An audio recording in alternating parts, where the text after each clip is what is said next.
नमस्कार दोस्तों, आपका स्वागत है हमारे YouTube channel today news update पर।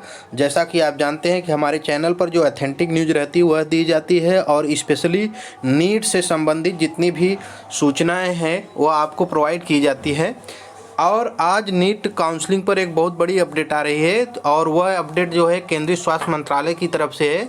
जो केंद्रीय स्वास्थ्य मंत्रालय है उसकी तरफ से ये अपडेट आई है। जैसा कि आप लोग जानते हैं कि नीट पीजी काउंसलिंग पर सुप्रीम कोर्ट ने रोक लगा रखी है और रोक लगाने का मुख्य कारण यह है कि जो नीट पीजी काउंसलिंग में नीट पीजी में जो ईडब्ल्यूएस और ओबीसी का आरक्षण लागू किया गया है।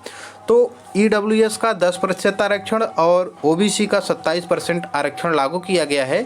लेकिन जो मुख्य समस्या वहां पर हुई है, जो सुप्रीम कोर्ट में सुनवाई चल रही थी, तो सुप्रीम कोर्ट में जो सुनवाई चल रही थी वो मद्रास हाई कोर्ट के जो डबल बेंच का फैसला था, जिसमें ईडब्ल्यूएस के आरक्षण को ही बहुत अवैध माना था मद्रास हाई कोर्ट ने।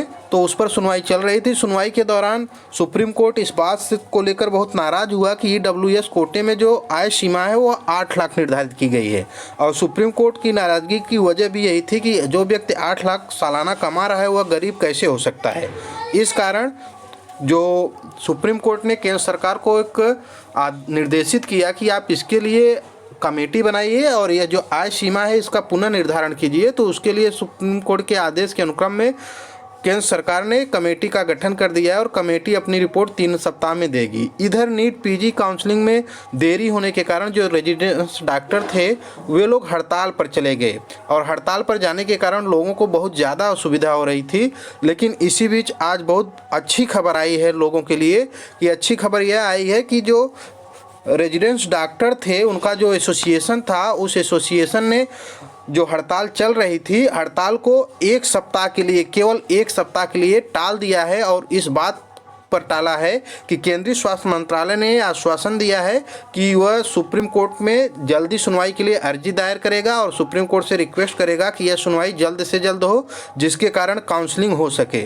और दूसरा कारण यह है कि जो हमारे देश के सीडीएस थे बिपिन रावत जी, उनका कल हेलीकॉप्टर दुर्घटना में उनकी मृत्यु हो जाने के कारण भी डॉक्टरों ने देश की सुरक्षा से संबंधित होने के कारण अपनी हड़ताल को 1 सप्ताह के लिए टाला है। लेकिन सप्ताह जो हड़ताल टाली गई है उसमें सरकार को अल्टीमेटम दिया है कि अगर 16 दिसंबर तक उनकी काउंसलिंग पीजी काउंसलिंग नहीं स्टार्ट होती है तो वे पुनः हड़ताल पर चले जाएंगे और पूर्ण रूप से हड़ताल होगी। केवल कोविड सेक्टर को छोड़कर बाकी सभी सेक्टर में पूर्ण रूप से हड़ताल करेंगे। लेकिन जैसी संभावना है कि केंद्रीय स्वास्थ्य मंत्रालय ने अपनी अर्जी सुप्रीम कोर्ट में लगाई है जिससे सुनवाई जल्द से जल्द हो, तो अच्छा हो जाए कि जल्दी से निर्णय आ जाए और जो डॉक्टर्स हैं पुनः हड़ताल पर न जाए, क्योंकि उनके हड़ताल पर जाने से लोगों को बहुत असुविधा होती है। ऐसे ही न्यूज़ के लिए बने रहिए हमारे चैनल पर। जितनी भी ऑथेंटिक न्यूज़ रहेगी आपके पास पहुंचती रहेगी। धन्यवाद दोस्तों।